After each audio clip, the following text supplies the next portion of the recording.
The sky turned purple on a Tuesday morning, was drinking her coffee and watching the news when every channel switched to the same image. A massive ship, bigger than any city on Earth, hung in the clouds above the Pacific Ocean. It looked like a black flower made of metal, with long curved arms reaching down toward the water. Put down her coffee cup. Her phone started ringing. It did not stop for 3 days. She worked as a translator for the government. She spoke 6 languages and had spent 10 years helping diplomats talk to each other, but nothing in her training prepared her for this. Nobody trained people to talk to aliens. Nobody believed aliens were real until that Tuesday morning. The ship did not attack. It just floated there, silent and waiting. After 2 days, it sent a message. The message was in mathematics first, then in broken English. The aliens had been listening to Earth's radio signals for a long time. They learned human languages from television shows and news broadcasts. The message was simple. "We come in peace, we wish to speak. Send your voice carriers." Voice carriers meant translators. Was one of 12 people chosen from around the world. She kissed her husband goodbye and flew to a military base near the ocean. From there, a helicopter took her to a floating platform directly under the alien ship. Had hugged her tight before she left. He was a calm man who worked on airplane designs.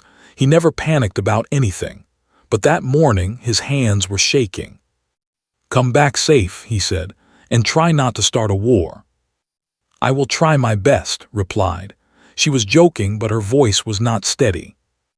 The platform was cold and gray. 12 translators stood together watching the sky. Then a beam of soft blue light came down from the ship. It touched the platform and formed a circle, felt her skin tingle. A figure stepped out of the light. The alien was tall, almost 3 meters high. She had pale blue skin and 4 arms. Her eyes were large and golden with no visible pupils. She wore something like a dress made of flowing silver fabric. Behind her, 2 smaller aliens stood quietly. They looked like guards. The tall alien spoke. Her voice was smooth and deep, like music played underwater. "I am Queen of the Empire. I rule 42 worlds across this arm of the galaxy. I have traveled far to meet the people of Earth." Translated the words into Korean, then into English for the others. Her heart was beating so fast she could feel it in her throat. She was standing in front of an alien queen, an actual queen from outer space. Queen continued, "We have watched your world for many cycles. Your people are young but curious. We believe friendship between our kinds is possible." The diplomats began their formal speeches. They welcomed the queen. They promised cooperation. They used big words and careful sentences. It was the kind of talking that could go on for hours without saying anything real. Translated everything perfectly. She made sure every word was correct, but as the hours passed, she noticed something strange. Queen kept looking at her, not at the diplomats, not at the generals, at her. During a break, one of the alien guards approached. He handed her a small device that looked like a silver coin. "The Queen wishes to speak with you," the guard said, "alone." Looked at her team leader. He nodded slowly, his face pale. She followed the guard into the beam of light. Inside the ship, everything glowed with soft colors. The walls were smooth and curved, like the inside of a seashell. Felt like she was walking through a dream. Queen waited in a large room filled with floating lights. She sat on a simple chair, not a throne. Up close, she looked tired. Ruling 42 worlds was probably exhausting. "You are the one called," the Queen said. It was not a question. "Yes, Your Majesty." "You speak with precision. Your words carry the true meaning of others without adding your own color. This is rare among your kind." Was not sure how to respond. "Thank you, Your Majesty. I try to be accurate." During the long speeches, there was a moment of confusion. One of your diplomats used words that could have been understood as an insult. You changed the words to remove the danger. You did this quietly, without drawing attention. felt her face grow hot. She had done that. The diplomat had accidentally used a phrase that sounded aggressive, had softened it in translation. She thought nobody noticed. "I meant no disrespect to anyone," said quickly. "I only wanted to prevent misunderstanding." "You prevented a war," Queen said calmly. "In my culture, such words would have demanded blood payment. Your quick thinking saved many lives today." His legs felt weak. She had almost caused an interstellar war and fixed it without knowing. The Queen stood up. She was very tall and had to look up to meet her eyes. "I wish to honor you of Earth. In the Empire, great deeds are rewarded with titles. I offer you the right to choose any title you wish. You will hold rank in my empire. You will be recognized across all my worlds." Opened her mouth, but no words came out. This was too much. She was just a translator. She was not a hero. She was not special. She just did not want people to fight over stupid words. "Your Majesty, I am grateful, but I do not know what title to choose. May I have time to think?" Queen nodded slowly. "You are wise to consider carefully. I give you 7 of your Earth days. When you decide, speak into the device my guard gave you. Your words will reach me." Bowed. She was not sure if bowing was correct for alien queens, but it felt right.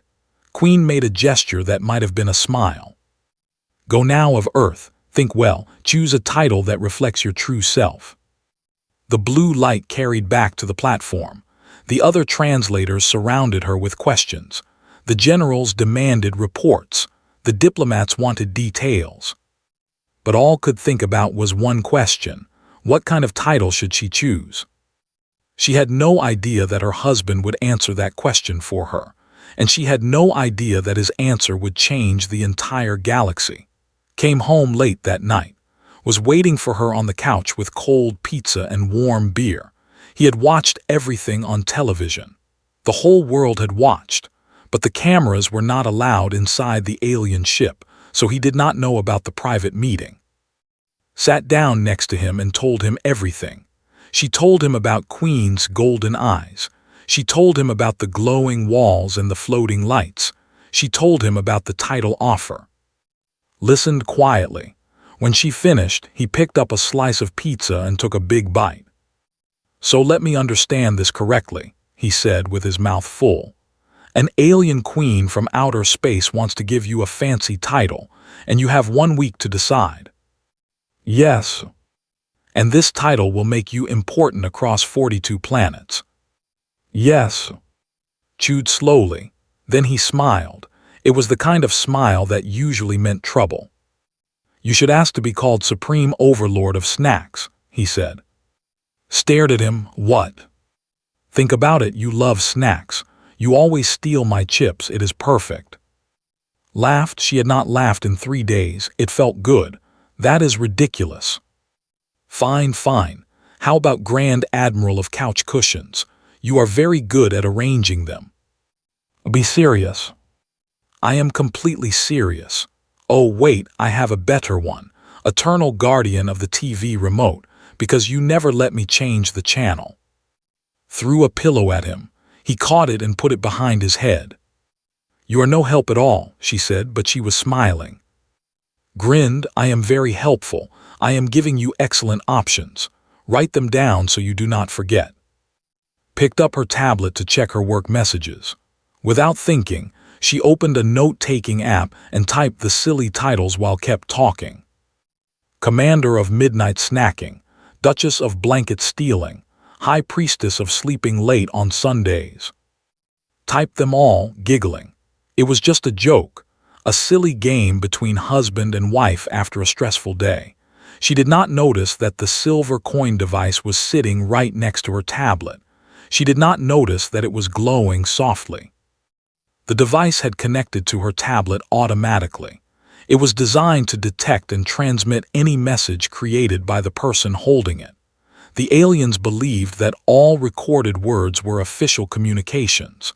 They had no concept of private notes or casual writing.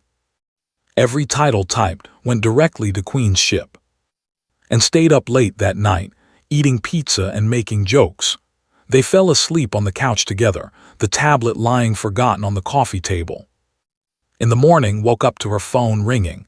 It was her team leader. His voice was strange. "You need to come to the base immediately," he said. "The aliens are asking for you. They say it is urgent." "What happened? Is something wrong?" There was a long pause. "I do not know how to explain it, just come quickly." Got dressed in 5 minutes. Drove her to the base, still half asleep. He kissed her cheek at the gate. "Good luck," he said. "Try not to start a war." "You said that yesterday." "It is still good advice." Ran inside. The base was in chaos. People were shouting and running everywhere. Television screens showed news broadcasts from around the world. Every screen had the same words scrolling across the bottom. Breaking news: Alien Empire MAKES major announcement. His team leader grabbed her arm. His face was white. "What did you do?" he asked. "I do not understand. I did nothing." "Then explain this." He pointed at the nearest screen. An official was speaking. Behind him, a list of titles appeared in glowing letters. Read them and felt her blood turn to ice. Supreme Overlord of Snacks. Grand Admiral of Couch Cushions. Eternal Guardian of the TV Remote. Commander of Midnight Snacking. Duchess of Blanket Stealing. High Priestess of Sleeping Late on Sundays. The official spoke in a formal voice. "By order of Queen, Empress of the Empire, these titles are hereby granted to the human known as. She shall be recognized across all 42 worlds of our domain. All citizens shall honor her rank and position." Could not breathe. This was not happening. This could not be happening. "I can explain," she whispered. "Please do," her team leader said. "Because right now the entire planet thinks you are insane." Was taken to the communication room. A direct link to Queen's ship was already open. The Queen's face appeared on the large screen, her golden eyes calm and curious. "Of Earth," the Queen said. "I received your titles. They are unusual, but I have registered them in our official records. You are now recognized as Supreme Overlord, Guardian of the Remote, Admiral of Cushions, and all other names you have chosen. Your Majesty, please listen. There has been a terrible mistake. Those titles were not serious. They were jokes. I was playing with my husband. I did not mean to send them." Queen tilted her head. Her expression did not change. "I do not understand. What is a joke?" Blinked. "A joke is. It is when you say something you do not mean, for fun, to make people laugh. You say words that are not true, on purpose." "Yes, but not to lie, just to be funny." The Queen was silent for a long moment. Her golden eyes seemed to look through rather than at her. "This concept does not exist in culture," she said finally. "All words spoken are truth. All messages sent are official. There is no joke. There is no saying things we do not mean." Felt the floor dropping beneath her feet. "Then you cannot take back the titles.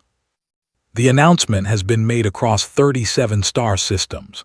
To retract it would be to admit that the Empire speaks false words. This would cause great shame.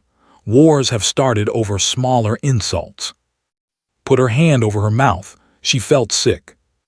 "I am so sorry, Your Majesty. I did not know. I never intended to cause problems." Queen raised one of her 4 hands. "You have caused no problems, Supreme Overlord. The titles are unusual, but they are now yours by law. You hold official rank in my empire. Several planetary governors are now below you in status." "What?" "The title of Supreme Overlord is very high. Only 12 beings in my empire hold it. You are now the 13th. Sat down heavily. Her legs would not hold her anymore. At home, was watching the news. He saw his wife's face on every channel. He saw the list of titles he had made up as a joke. He saw the official announcing them across the galaxy. He looked at his coffee cup. Then he looked at the television. Then he looked at his coffee again. "Oh no," he said quietly. His phone rang. It was. She said, Her voice was very calm, too calm. "Do you remember the silly titles you suggested last night?" "Yes. They are now official across 42 alien planets. I am a supreme overlord. There might be a war. What do you have to say for yourself?" Thought carefully before answering. At least eternal guardian of the TV, remote sounds impressive. Hung up on him, 3 days passed. The world could not stop talking about. Her face was on every news channel. People made songs about her on the internet. Supreme Overlord of Snacks became a phrase that everyone knew. Some people laughed. Some people were angry. Most people were confused. Did not leave her apartment. She was too embarrassed. Stayed with her, making tea and bringing her food. He felt terrible about what happened. Every time he tried to apologize, she just sighed and shook her head. "It is not your fault," she said. "You did not know the device was connected. I should have been more careful. I should not have made stupid jokes." "Your jokes are always stupid. That is normal." Did not know if that was forgiveness or an insult. Probably both. On the 4th day, a beam of blue light appeared in their living room and jumped off the couch in surprise.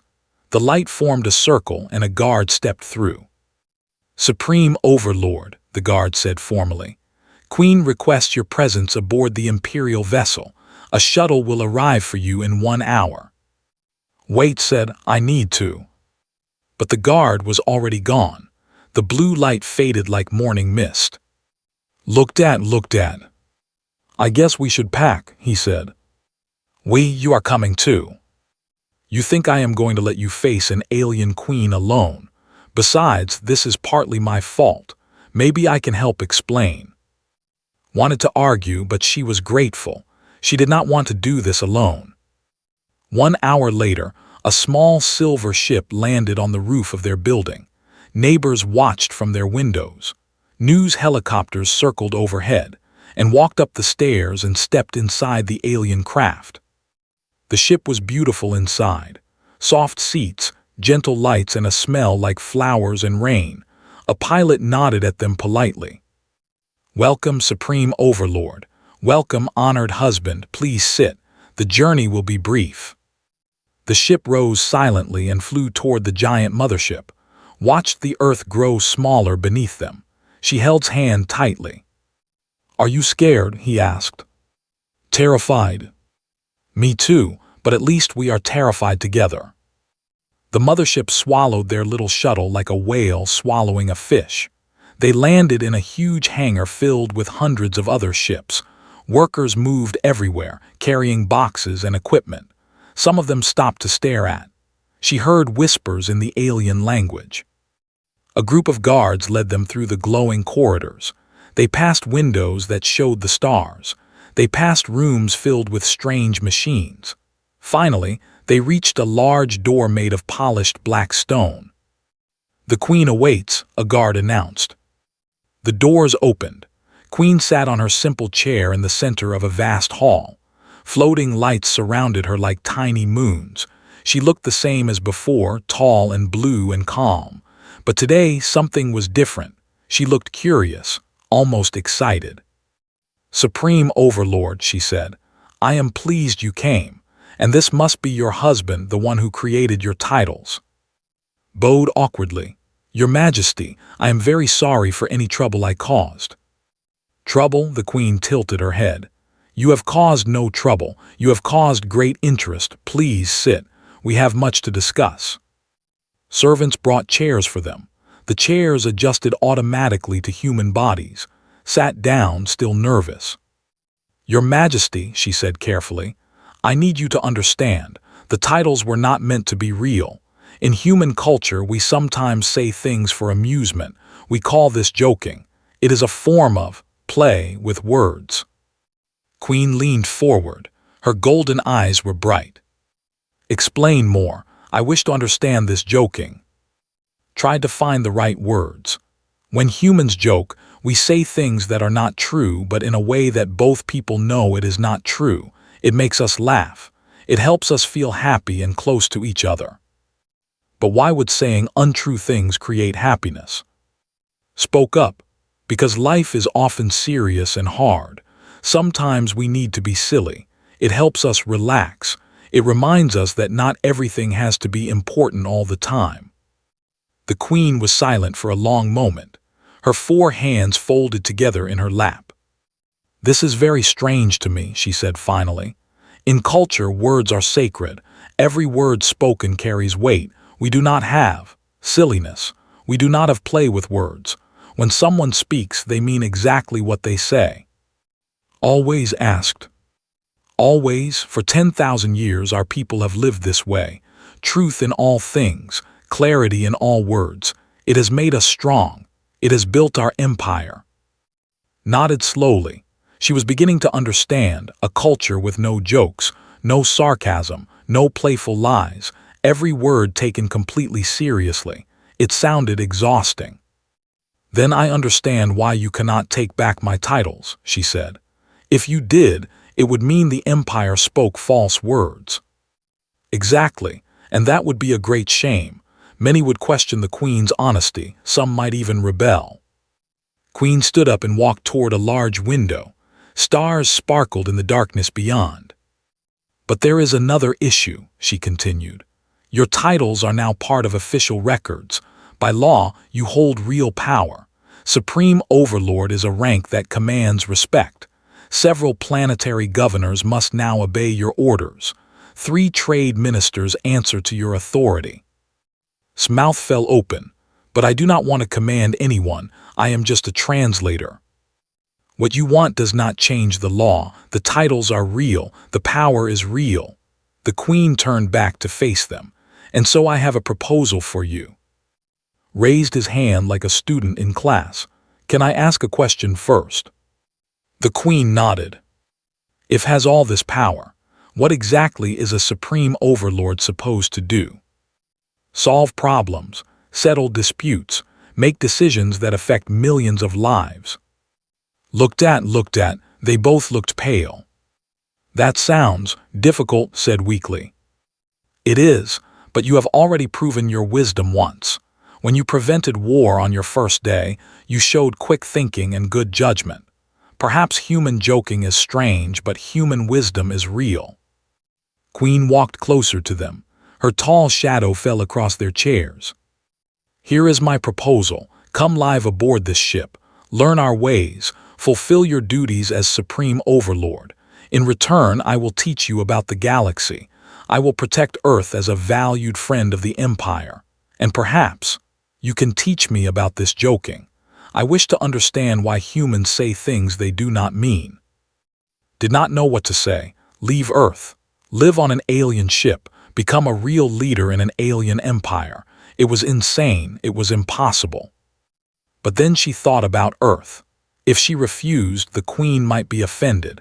Relations between humans and could suffer, and the titles would not go away. She would be a Supreme Overlord whether she liked it or not. "Can my husband come with me?" she asked. "Of course. He is your honored partner. He will have a place here." Looked at, he shrugged. "I always wanted to see space," he said, "and my boss was annoying anyway." Almost laughed, almost. She turned back to Queen and bowed her head. "Very well, Your Majesty. I accept your proposal. I will try to be a good Supreme Overlord. But I must warn you, I have no idea what I am doing." For the first time, something changed in the Queen's face. Her mouth curved slightly. It was not quite a smile, but it was close. "None of us know what we are doing, Supreme Overlord. We simply do our best and hope it is enough." And so began the strangest adventure of life. She had become an alien overlord by accident. Now she had to figure out how to be one on purpose. Just hoped there would be good snacks. The news spread across Earth like fire. A Korean translator and her husband had moved onto an alien spaceship, was now officially part of an alien government. People did not know whether to celebrate or panic. Some countries called it a great honor for humanity. Others called it dangerous. Politicians gave long speeches about what it all meant. Internet videos explained the situation in hundreds of different ways. Most of them were wrong. did not see any of this. She was too busy trying to survive her first week as Supreme Overlord. They gave her a beautiful room on the ship. It had a large bed that floated above the floor. The walls showed peaceful images of alien forests and oceans. Everything was clean and comfortable, but could not relax. Every morning, servants brought her a schedule. The schedule was always full. Meetings with advisors, briefings on empire politics, language lessons to improve her, physical training to adjust to different gravity levels, and worst of all, actual work. On her third day, a messenger arrived with urgent news. 2 planets in a distant star system were fighting over a comet. The comet contained rare minerals worth billions of credits. Both planets claimed ownership. Both threatened war. "Why are you telling me this?" asked. "Because you are the Supreme Overlord assigned to that region," the messenger said. "The Governor of Trade requested your judgment." Stared at the messenger. "I have been here for 3 days. I do not even know where these planets are." "With respect, Supreme Overlord, that does not change your responsibility. The dispute must be resolved. Many lives depend on your decision." Was sitting nearby, eating something that looked like purple grapes. He had adapted to space life surprisingly well. The food was strange, but he said it tasted better than airline food. "Just tell them to share it," he said casually. "Split the comet in half. Problem solved." Gave him an annoyed look. "This is serious. I cannot just tell 2 planets to share like they are children fighting over a toy." "Why not? That is basically what they are doing." Opened her mouth to argue, then stopped. She thought about it. 2 groups fighting over something valuable, neither willing to give up, both ready to go to war. "Messenger," she said slowly, "is there a reason the comet cannot be divided equally between the 2 planets?" The messenger tilted his head. "I do not believe anyone has suggested that." "Why not?" "Because the planets are enemies. They have been enemies for 300 years. They do not share things, they only fight. But if they both got half the comet, they would both benefit, and nobody would have to die." The messenger was quiet for a moment. "This is a very simple solution, Supreme Overlord." "Is simple bad?" "No, simple is unexpected. Leaders usually prefer complicated solutions. They show wisdom and education. A simple answer might seem too easy." Shrugged. "I do not care about seeming wise. I care about stopping a war. Send my judgment. The comet will be divided equally. If either planet refuses, they lose their half completely. If they cooperate, they both win." The messenger bowed deeply. "It shall be done, Supreme Overlord." After he left, smiled. "See, I told you, share like children. Do not get too proud of yourself. This might not work." But it did work. 2 days later, received a report. Both planets had accepted the division. The war was canceled. Trade ships were already harvesting the comet together. Millions of lives saved because someone suggested sharing. Word of this decision spread through the empire. Officials whispered about the strange human overlord who solved problems with simple answers. Some laughed at her methods. Others were impressed. All of them paid attention. Queen summoned for tea. Tea on the ship was very different from Earth tea. It was served in floating cups, and the liquid changed color as you drank it. Still was not used to it. "You have made quite an impression," the Queen said. "The comet dispute has been going on for 50 years. You resolved it in 2 days." "I did not do anything special. I just suggested the obvious answer." "That is what makes it special. For 50 years, our best minds studied this problem. They created complex plans and careful strategies. None of them thought to simply divide the resource equally." "Why not?" Queen sipped her tea. The liquid turned from blue to green. "Because we do not think that way. Culture values complexity. We believe that important problems require important solutions. Simple answers feel too easy, not serious enough." Considered this. On Earth, we have a saying, sometimes the simplest answer is the best one. Your species is very strange, but perhaps strangeness is useful. The Queen set down her cup. I have another task for you if you are willing. I am still learning, Your Majesty. I do not know if I am ready for more responsibility. You are not ready, but neither is anyone else. The task is difficult, and I believe your human thinking might help. The Queen explained the problem. A planet called was facing a food crisis. Their farms were failing because of a disease that killed their main crop. Scientists had been working on a cure for years, but progress was slow. People were starting to go hungry. What do you want me to do? Asked. I am not a scientist. I want you to visit, listen to the people, understand their situation. Perhaps you will see something our experts have missed. Did not feel confident, but she agreed. 2 days later, she boarded a smaller ship and traveled too. It was the first time they had left the mothership since arriving. Was a beautiful planet with 3 moons and orange skis, but the beauty was hiding great pain. Fields that should have been full of crops were empty. Markets that should have been busy were quiet. People walked with their heads down, worried about the future. Met with local leaders. She met with farmers. She met with scientists. Everyone told her the same thing. The disease was too strong and the cure was too far away. On their second night walked through a small village. The streets were dark and sad, but one building had lights in the windows. Music was playing inside. What is that place? Asked a passing villager. It is a community house. People gather there to share meals. When food is short, we eat together. It helps us all survive.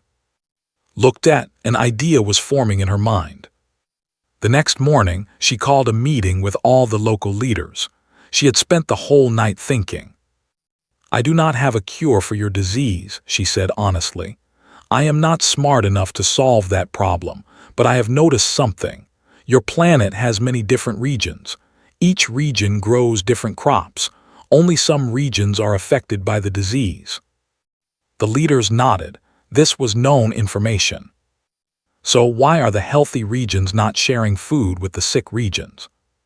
Silence filled the room. The regions do not trade with each other, one leader explained.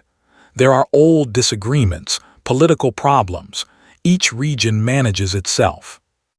Then change that, said simply. While your scientists work on the cure, create a system for sharing food between regions. The healthy areas have extra. The sick areas have nothing. Connect them. Help each other. That would require cooperation between regions that have not worked together for centuries. Then it is time to start. Your people are hungry now. The cure might take years. You cannot wait. Share what you have and you all survive. Fight over old problems and you all suffer. The meeting lasted for hours. There was arguing, there was doubt. But in the end, the leaders agreed to try. A new system was created. Healthy regions would send food to sick regions. In return, when the disease was cured, the sick regions would help rebuild. It was not a perfect solution. It did not cure the disease, but it kept people alive while the scientists worked. And more importantly, it brought the planet together in a way it had never been before. When returned to the mothership, Queen was waiting for her. I have received reports from, the Queen said. The emergency has been managed. The people are hopeful again. You have done well, Supreme Overlord. Shook her head. I only suggested that they help each other. It was obvious. To you, perhaps, not to them and not to us. The Queen studied with her golden eyes. There is something about human thinking that we do not understand. You see solutions where we see only problems. You suggest cooperation where we expect competition. It is strange, but it is valuable. Did not know what to say. She still felt like a fraud. She was not a leader. She was not wise. She just said obvious things and hoped for the best. But maybe, she thought, sometimes obvious things were exactly what the galaxy needed. Was waiting for her in their room. He had found something that tasted almost like pizza, and he was eating it happily. "How did it go?" he asked. "I think I accidentally became a good leader." "Accidentally? That sounds like you." Sat down next to him and stole a piece of his almost pizza. "Just wait," she said. "Something will go wrong soon, it always does." She was right, but the trouble would not come from her mistakes, it would come from his mouth. And nobody, not even an alien empire, could have predicted what would happen next. Tried to stay invisible. He really did. While worked as Supreme Overlord, he spent his days exploring the mothership. He visited the gardens where alien plants grew under artificial suns. He watched engineers repair massive machines. He ate in the common halls with regular workers who were curious about the strange human among them. He asked questions about everything. How do the engines work? Why is the ship shaped like a flower? What do for fun? The workers liked him. He was friendly and curious, and he never acted like he was important. But had a problem. He could not stop saying what he thought. It started with the ships. One afternoon, he was watching a new fleet of small fighters being prepared for patrol. An officer stood nearby, looking proud. "Beautiful, are they not?" the officer said. "The finest ships in our fleet." Looked at them carefully. His training as an aerospace engineer made him notice things. "They are very impressive," he said politely. "But why are the wings so thin? They look fragile. On Earth, we would make them thicker for better stability." The officer stared at him. "Thicker wings?" "Yes, and the nose is very pointed. Good for speed, but bad for carrying sensors. A rounder shape would allow more equipment inside." Did not mean to criticize. He was just making conversation. But the officer listened with great interest. He wrote down everything said. 2 weeks later, the entire fighter fleet was redesigned. The wings were thicker. The noses were rounder. The new ships performed 30% better in tests. Word spread quickly. The human husband had improved the fleet with simple suggestions. He must be a genius. Did not know about any of this until Queen mentioned it during dinner. "Your husband has quite an eye for ship design," the Queen said too. "Our engineers are very impressed." Turn 2. What did you do? "Nothing. I just mentioned that the wings looked thin. I was making conversation." "Your conversation has saved the Empire millions of credits in improved efficiency," the Queen said. "The engineers wish to consult with you further." Looked terrified. "I am not an expert. I design airplanes, not spaceships, Earth airplanes, small ones." "Yet your observations were valuable. Clearly, human perspective is useful in more than just politics."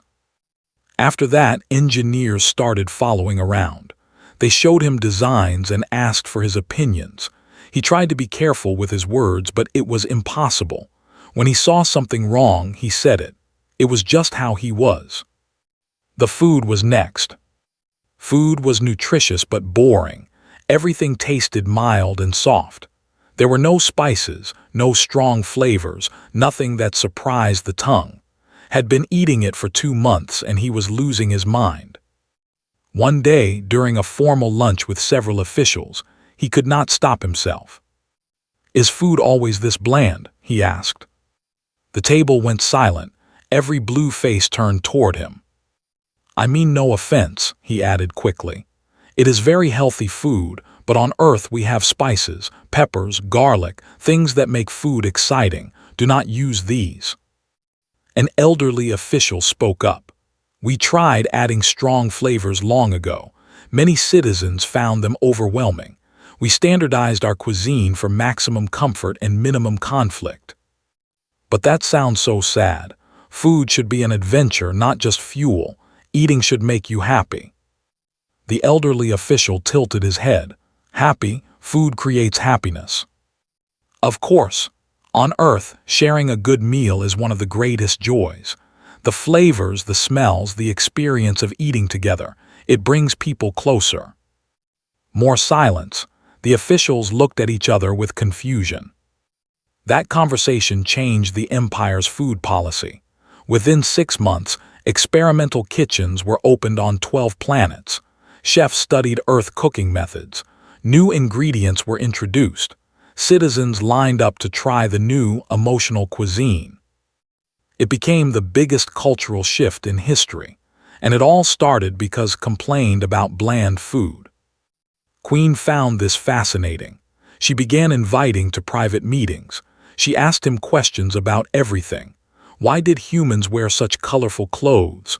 Why did they sing songs about love and sadness? Why did they keep small animals as companions? Answered honestly, without thinking about politics or diplomacy. He told her that humans wore colors because gray was boring. He explained that songs helped people feel understood. He said that pets gave love without judgment. Every answer changed something.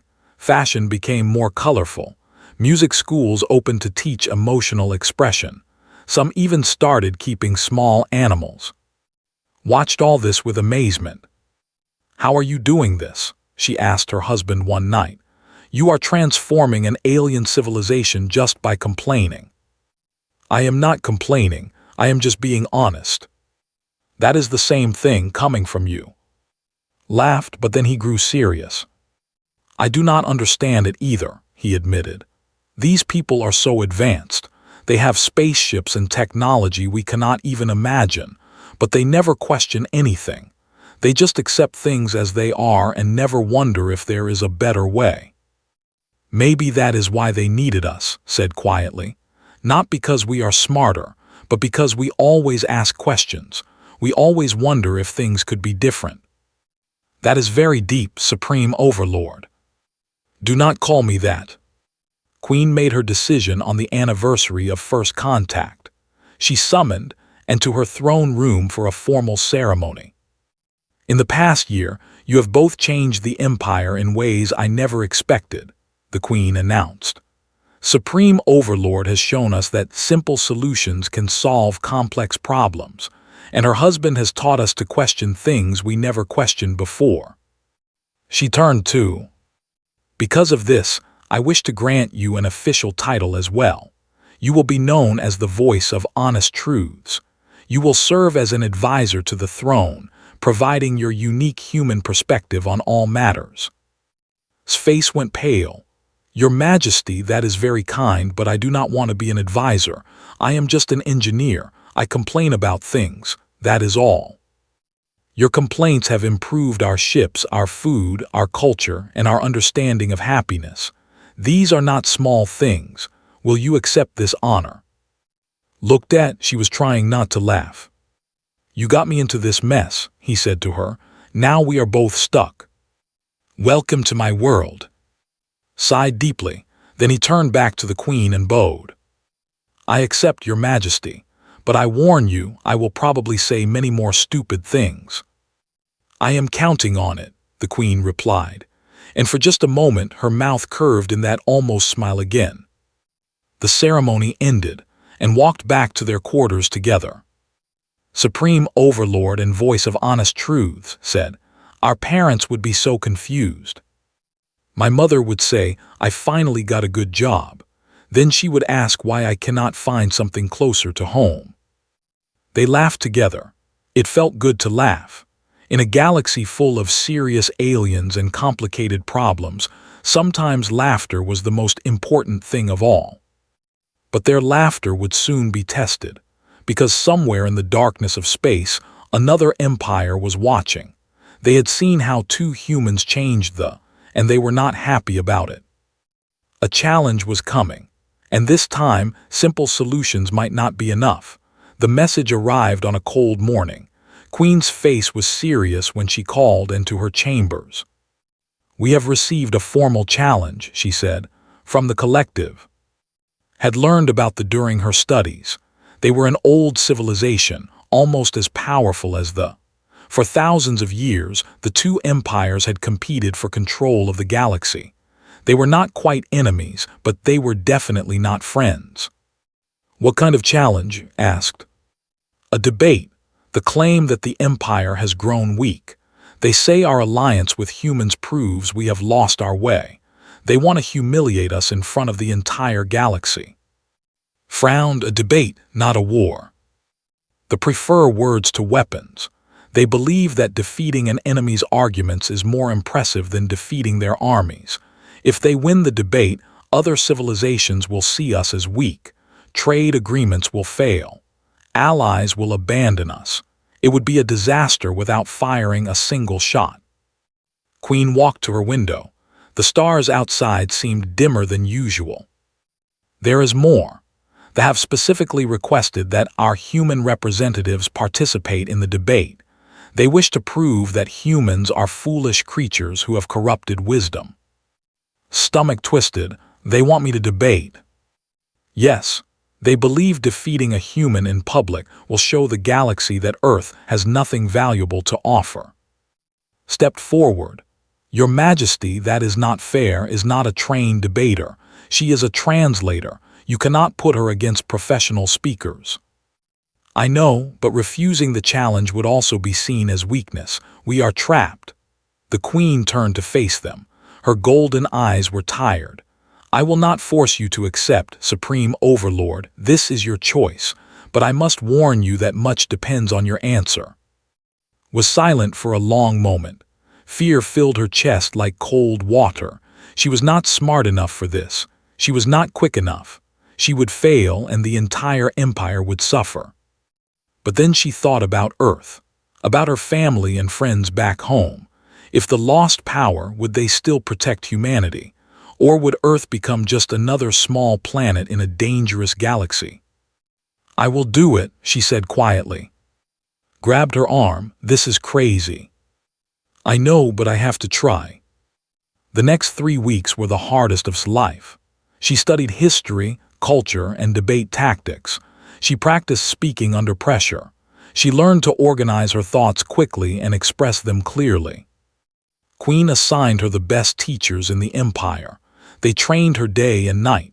They threw difficult questions at her.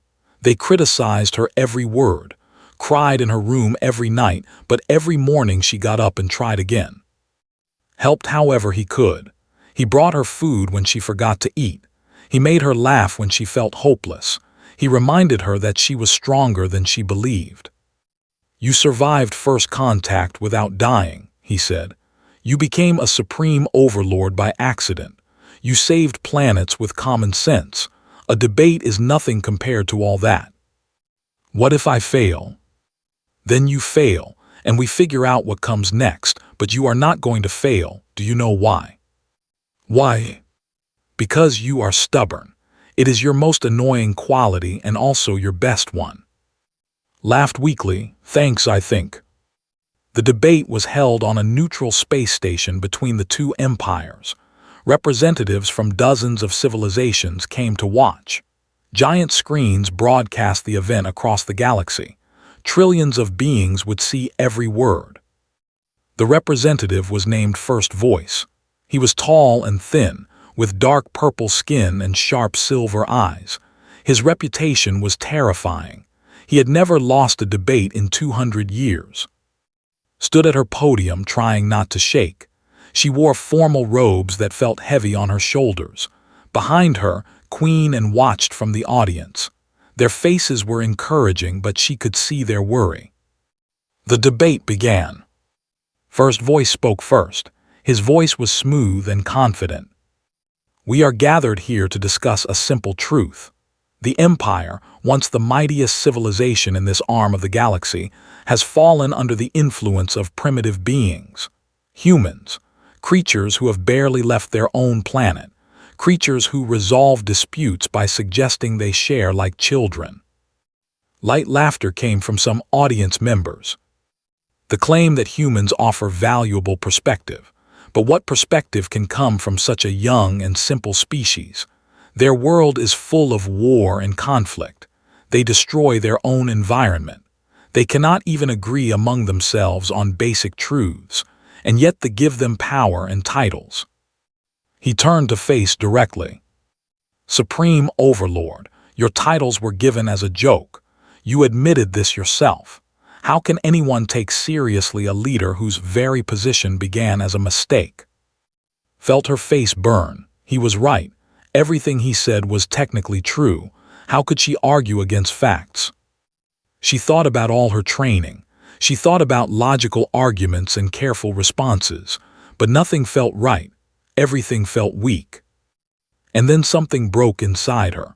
All the stress, all the pressure, all the fear of the past 3 weeks. She was tired of being afraid. She was tired of trying to be something she was not. So she stopped trying, and she spoke from her heart. "First voice," she said, "you are absolutely right. Humans are young. We are simple. We make mistakes all the time. We even make jokes that accidentally become official titles across 42 planets." The audience murmured in surprise. This was not how debates usually went. "But let me ask you something. You say they are wise and ancient. You say your civilization is superior. And yet you are here, in this great hall, spending your valuable time trying to insult a translator from a small planet. You have prepared speeches and arguments to defeat someone you consider beneath you. Does that sound like the behavior of a truly confident empire?" Silence fell. First Voice's silver eyes narrowed. "Or could it be," continued, "that you are worried? They were your rivals for thousands of years and they were predictable. You understood them. But now humans are involved and suddenly things are changing. Ships are improving. Food has flavor. People are asking questions they never asked before, and you do not understand why." She stepped away from her podium and walked toward the center of the stage. "You came here hopping to prove that humans are foolish. But maybe the real problem is that we are different. We think in ways you do not expect. We solve problems with simple answers that somehow never occurred to your ancient minds.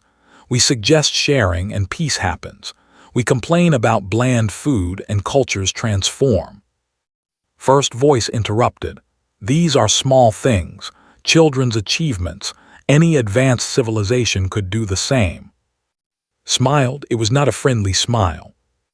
"Oh yes, of course. Your empire is so advanced that you still use debate tactics from 1,000 years ago. Very impressive. I am sure your strategies were revolutionary back when our ancestors were still figuring out fire." The audience gasped. Some laughed nervously. First Voice looked stunned. He did not understand what was happening, was agreeing with his insults but somehow making them sound like compliments. She was mocking him while pretending to praise him. It was confusing and infuriating. It was sarcasm, and he had never experienced it before. "Wait," he said, holding up his hand. Are you insulting me by agreeing with me?" "Insulting you? No, no. I would never insult such a distinguished and obviously superior being. I am simply acknowledging your greatness.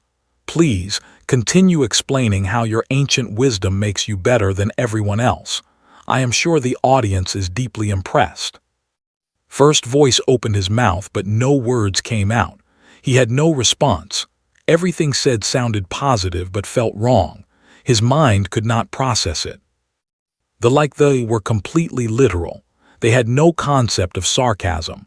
When said she was impressed, they believed she was impressed, but her tone and expression said something different. The confusion paralyzed him. I must consult with my advisors," he said finally. "The human is using some form of verbal trick that requires analysis." He from his podium. His team huddled around him, speaking in urgent whispers. Queen leaned toward. "What is happening? I do not understand what is doing." Grinned proudly. "She is being sarcastic. She is saying nice words in a mean way. It is confusing them." "This is allowed. There are no rules against it. They just never imagined someone would do it." After 20 minutes, First Voice returned. He looked defeated. "The collective withdraws its challenge," he announced. "We acknowledge that humans possess communication abilities we do not fully understand. Further study is required before we can engage properly." The audience erupted in shocked conversation. They had never withdrawn from a debate, never in 200 years. Bowed politely. "Thank you for the respectful discussion, First Voice. Your wisdom is truly inspiring. I hope we can have another conversation someday when you are ready." First Voice flinched at her words. He was still not sure if she was being nice or mean. The one, not through logic or facts, but through something the galaxy had never seen before. A weapon more confusing than any technology, more powerful than any fleet. Sarcasm. On the way back to the mothership, Queen sat beside. I watched carefully, the Queen said. I heard your words, they sounded kind, but they acted like you attacked them. Explain this to me. Thought for a moment. Sarcasm is when you say the opposite of what you mean, using a certain tone to show you do not mean it. It is a form of humor that also functions as criticism. So you were joking and insulting at the same time. Exactly. Queen was quiet for a long moment. Humans are terrifying, she said finally. Laughed, we prefer to think of ourselves as creative. That is even more terrifying. But the Queen's eyes were warm as she spoke, and somewhere deep inside her serious heart, something new was growing, something light and strange. Something almost like the beginning of a sense of humor. 1 year had passed since the debate. The galaxy had changed in ways nobody expected. News of victory spread to every corner of known space. The story of a human defeating the legendary First Voice with words he could not understand became famous. Scientists studied recordings of the debate, trying to analyze this strange thing called sarcasm. Diplomats wondered if other humans possessed similar abilities. The empire grew stronger than ever. Other civilizations wanted to learn from them. Trade agreements, new alliances formed. And at the center of it all were two ordinary people from Earth who still could not quite believe what their lives had become. Continued her work as Supreme Overlord. She resolved 3 more planetary disputes, established a new education system for young, and helped create the first cultural exchange program. Her methods remained the same. Listen carefully. Think simply. Suggest the obvious answer that everyone else missed. Continued to accidentally revolutionize everything he touched. His comments about exercise routines led to a complete reform of physical fitness programs across the empire. His observation that alien music was too mathematical inspired a new artistic movement. He even helped redesign the royal shuttle after mentioning that the seats were uncomfortable. Queen watched all of this with growing fascination. She spent more and more time with the humans, asking questions about Earth culture and human behavior. She was especially interested in humor. Explain to me again, she said one evening. Why is it funny when something unexpected happens? And exchanged glances. They had been trying to teach the Queen about humor for months. Progress was slow. Humor often comes from surprise, explained. When something happens that we did not expect, our brain finds it amusing. The contrast between expectation and reality creates laughter. But why laughter? Why not just confusion? Laughter is how we release tension. It is a physical expression of relief and joy. When we laugh together, we feel closer to each other. The Queen processed this information. Her 4 hands folded and unfolded in thought. And sarcasm is a type of humor, where you say the opposite of what you mean. Yes, but it only works if the other person knows you do not mean it. Otherwise, it is just lying. So sarcasm requires shared understanding. Trust. Both people must know the truth in order to enjoy the false statement. Smiled, exactly. Sarcasm is actually a sign of closeness. You only use it with people who understand you. Queen was silent for a long moment, then she spoke. I wish to try, I wish to make a joke. Sat up straight. Really, that is wonderful, Your Majesty. Do not be too excited. I have observed your humor for many months. I believe I understand the pattern, but I do not know if I can execute it properly. Just try, we will not judge you. The Queen took a deep breath, her golden eyes focused on. Voice of honest truths, she said formally. Your advice has transformed our empire. Your wisdom has brought us great success. Clearly, complaining about things is the highest form of intelligence. And waited. That was sarcasm, the Queen added. I do not actually believe complaining is intelligent. I was saying the opposite of what I meant, with the expectation that you would understand the contrast and find amusement in it. There was silence, then burst out laughing, not polite laughter but real, deep laughter that shook his whole body. Queen looked alarmed. Did I do it wrong? No, no, said, wiping his eyes. You did it right. The joke was good, but then you explained it and the explanation was even funnier. The explanation was funny, but explanations are not supposed to be funny. They are supposed to clarify. Was laughing too now. That is what makes it funny. You are so serious about being funny that it becomes funny for a different reason. The Queen stared at them both.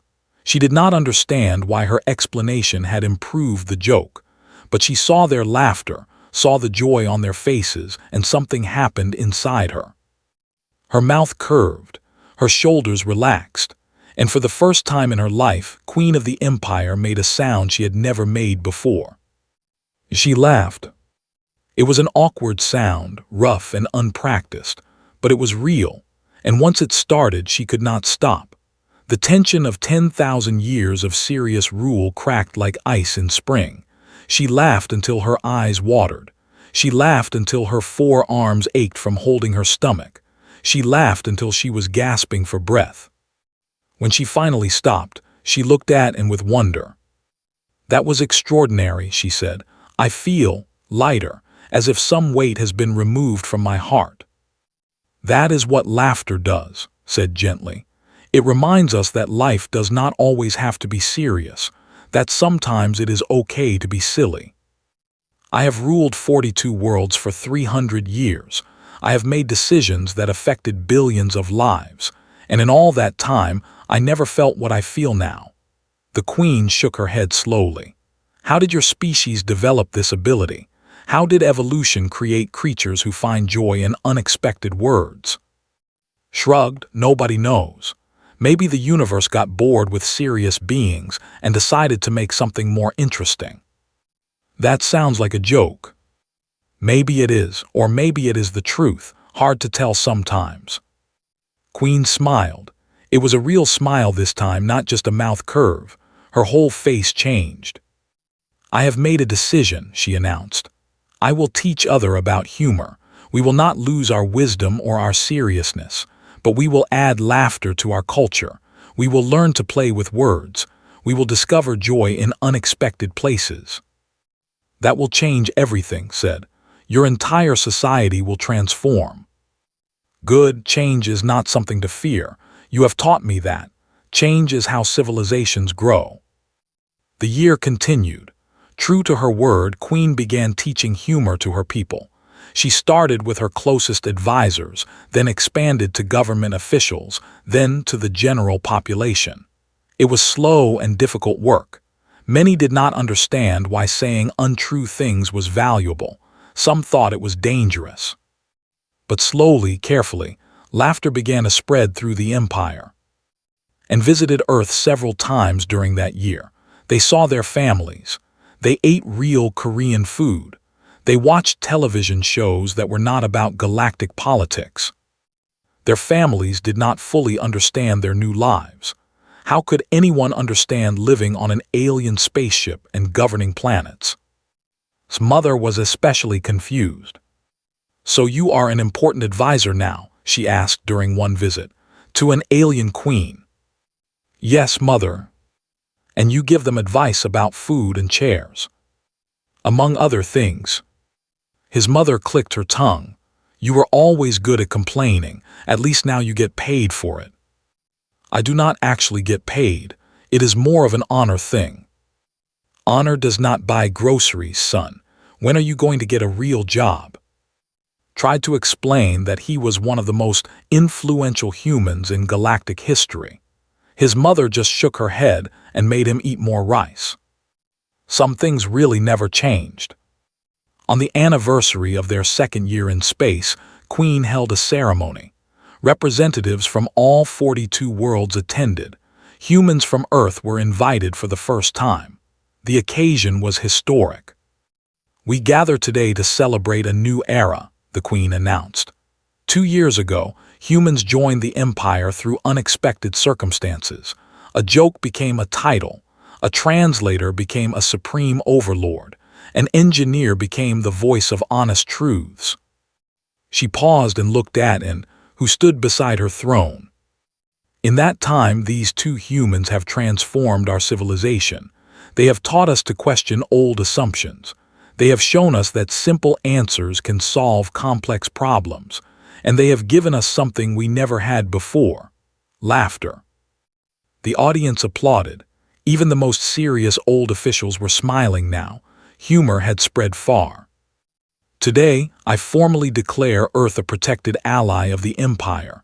No force in this galaxy will threaten you while we stand. This is my promise, sealed by the bond of friendship between our peoples." Felt tears in her eyes. This was more than she ever dreamed. A small planet protected by one of the mightiest empires in existence, all because of a translation error and some silly titles. "And now," Queen continued, "I wish to try something new, a skill I have been practicing in private." She straightened her back and addressed the audience with exaggerated formality. "Citizens of the Empire, as you know, humans have taught us many things. We have learned that food should have flavor. We have learned that ships do not need to be ugly. We have learned that wings should be thick and noses should be round." She paused dramatically. "Clearly, for 10,000 years, we knew absolutely nothing.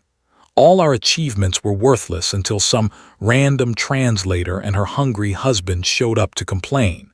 We should probably just give them the entire empire and go home." Silence filled the hall. Then started laughing. Then the advisors who had been practicing humor the longest. The laughter spread through the crowd like a wave. Soon the entire hall was filled with joy. Queen was making a joke, a sarcastic joke, and everyone understood it. When the laughter finally died down, the Queen spoke again. "I told my first successful joke today. Supreme Overlord, voice of honest truths, this is your doing. You have changed not just our politics or our technology, but our souls. Thank you." Bowed deeply, bowed beside her. "Thank you, Your Majesty," said, "for giving us a chance, for listening to our strange ideas, for being willing to change." The thanks belonged to both sides. You gave us laughter, we gave you purpose. I believe this is what humans call a fair trade. "It is," agreed. "Although if we are doing trades, I would still like better snacks." "That can be arranged, voice of honest truths." "Please stop calling me that." "Never." The ceremony ended with music and celebration, and humans danced together for the first time in history. The food was excellent, full of flavors that would have been unthinkable 2 years before, and everywhere, beings who had never laughed before were discovering the simple joy of not taking everything seriously. Stood on a balcony, watching the stars. Joined her with 2 cups of something that tasted almost like hot chocolate. "Can you believe this is our life now?" she asked. "Not really. Sometimes I wake up and think it was all a dream." "Do you regret it, leaving Earth, becoming the voice of honest truths?" Thought carefully before answering. "No, life is strange. It does not go where we expect, but sometimes the unexpected places are the best ones." He put his arm around her shoulder. "Besides, I got to transform an alien civilization by complaining about food. That has to count for something." Laughed. "You are impossible. That is why you married me." "I know, I question my decisions every day." They stood together, watching the stars spin slowly past. Somewhere out there, billions of beings were learning to laugh because a human made a joke about snacks. Empires were changing because someone asked obvious questions. The galaxy was growing a little bit kinder, a little bit sillier, one joke at a time. And it all started because an alien queen took a joke too seriously. some accidents thought were better than any plan. She took her husband's hand and smiled at the infinite universe before them. This was just the beginning.